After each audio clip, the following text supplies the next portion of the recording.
I was the invisible girl in a town that worshipped glitter and spotlight, the one who didn't wear designer jeans or get invited to pool parties. I was the girl who worked weekends at her dad's broken-down diner and used coupons for prom shoes. I wasn't poor, I was invisible. People didn't bully me because bullying would have meant acknowledging I existed. No, they did something worse. They laughed around me, through me, past me, especially her, Madison, captain of the dance team. Her laugh was a weapon dipped in honey. It sounded sweet, but left scars. When I said out loud, "One day, I'll make something of myself. One day, I'll be someone." The room went silent, and then the laughter exploded. Even the teacher chuckled under his breath. I wasn't angry, I was embarrassed. And from that moment, I made a vow. I wouldn't prove them wrong with words. I'd do it with silence, success, and a story no one could forget. I started documenting everything. Not in a notebook, but in my mind. The smirks, the dismissals, the pity glances, they were fuel. Every humiliation, a brick in the foundation of something bigger. They thought I'd break. I didn't. I hardened.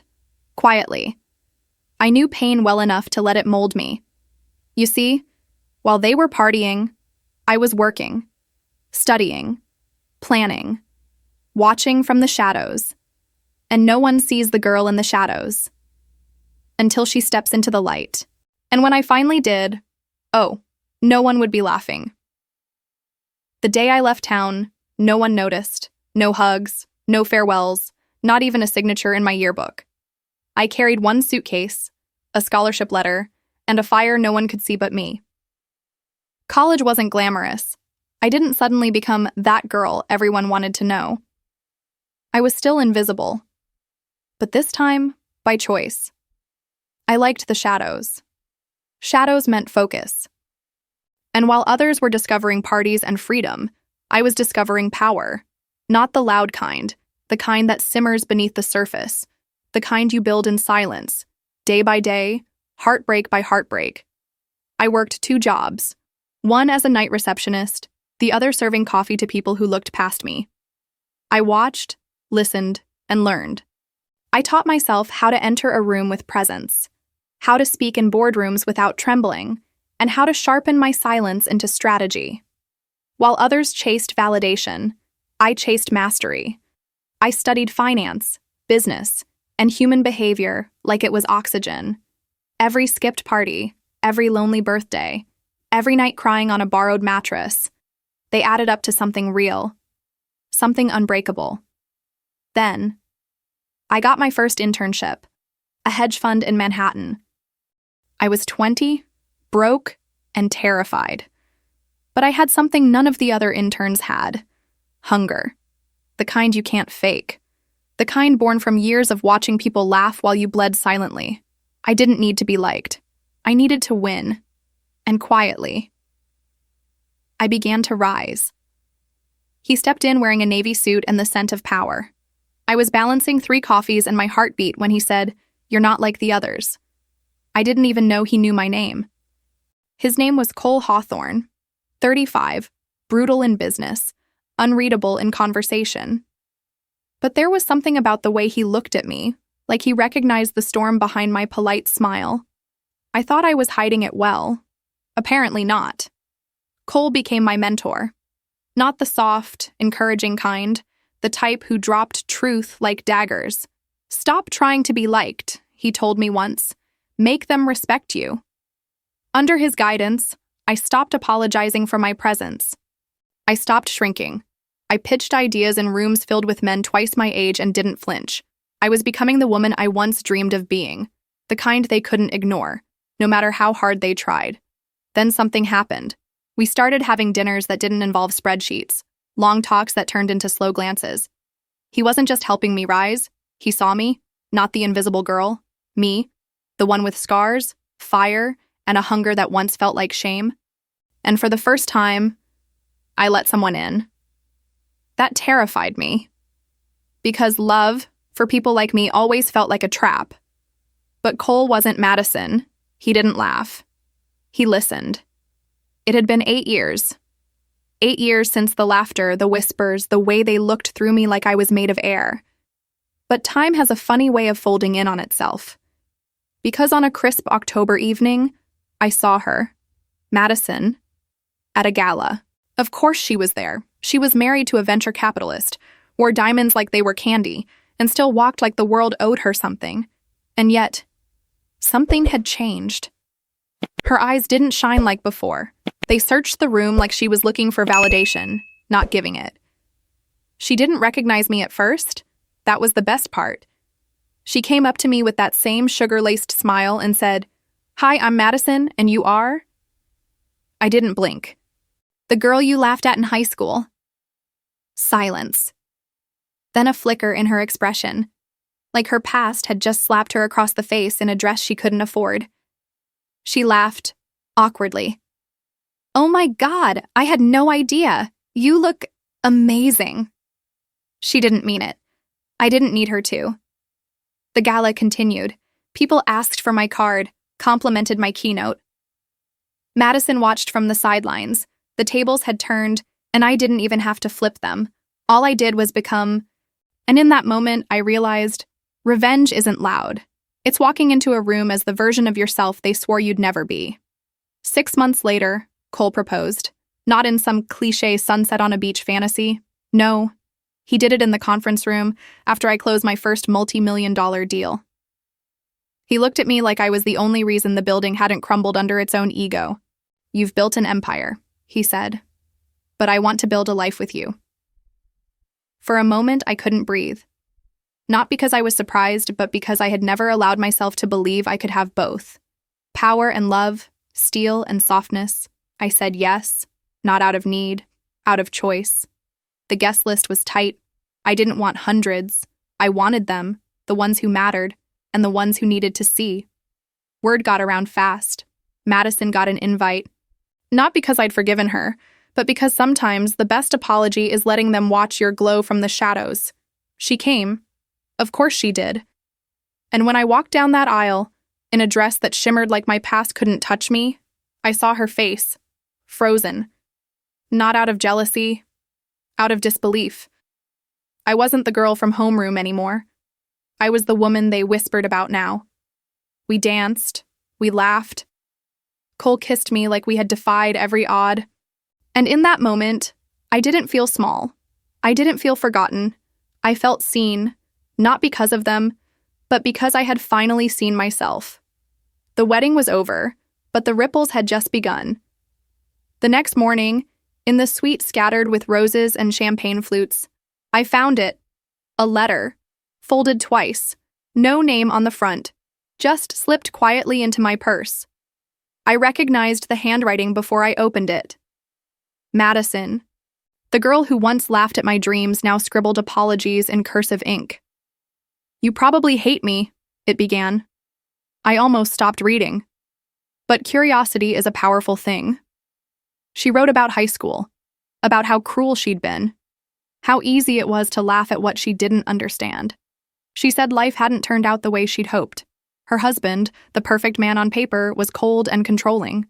Her friends, conditional. Her sparkle, dimmed. "I envied you last night," she admitted. "Not because of the wedding, but because you belong in your skin. I never have." For a second, I almost felt bad. Almost.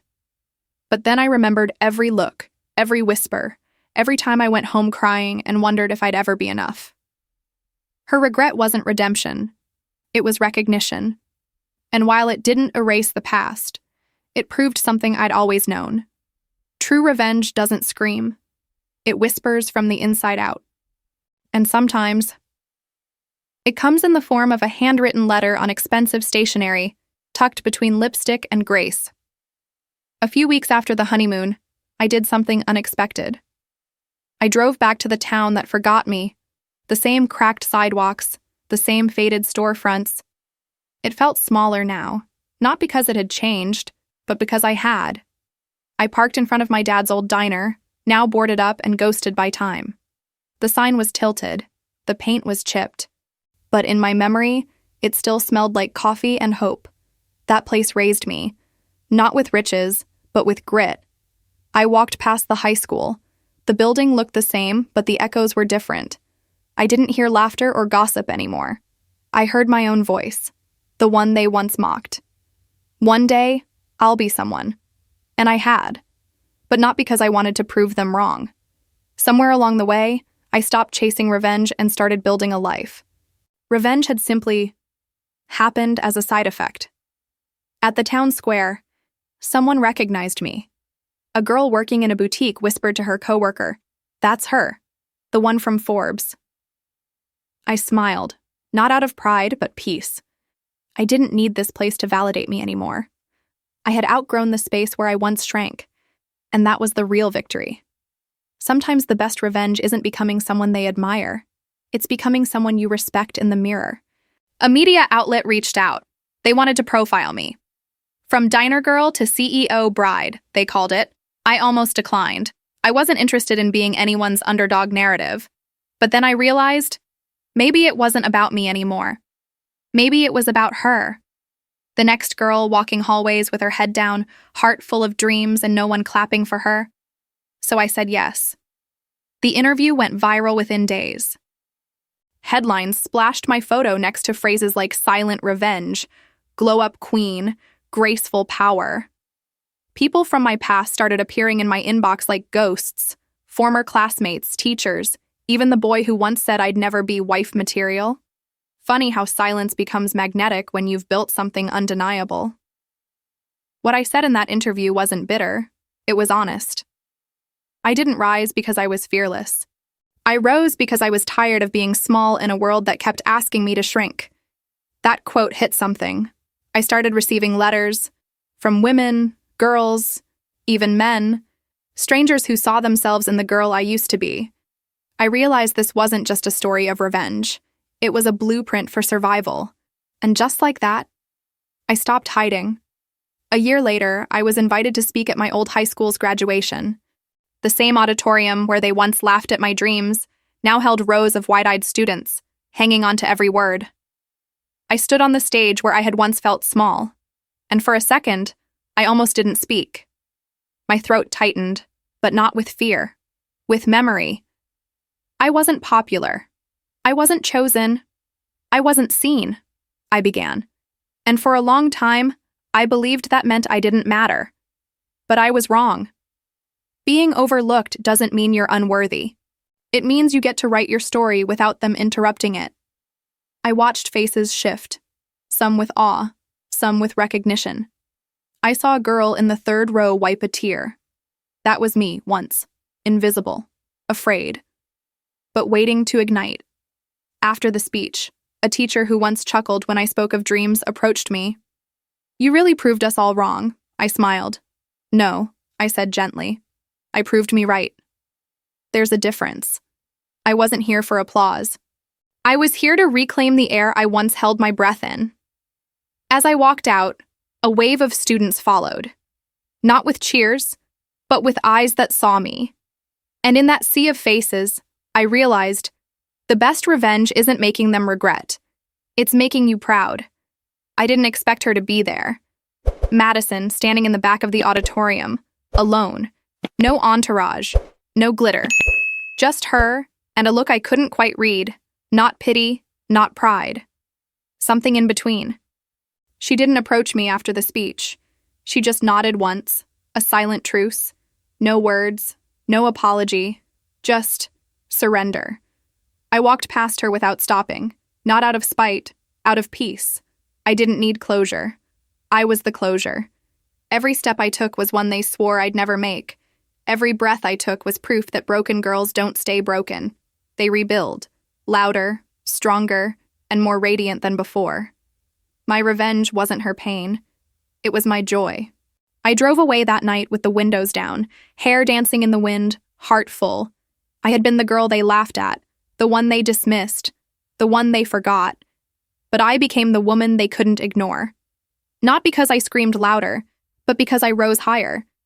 I had turned humiliation into fuel, silence into strategy, and invisibility into power. If you've ever felt invisible like I did, leave a comment below. I read them all. Don't forget to hit subscribe and turn on the notification bell. Someone out there needs this story just like you found it today.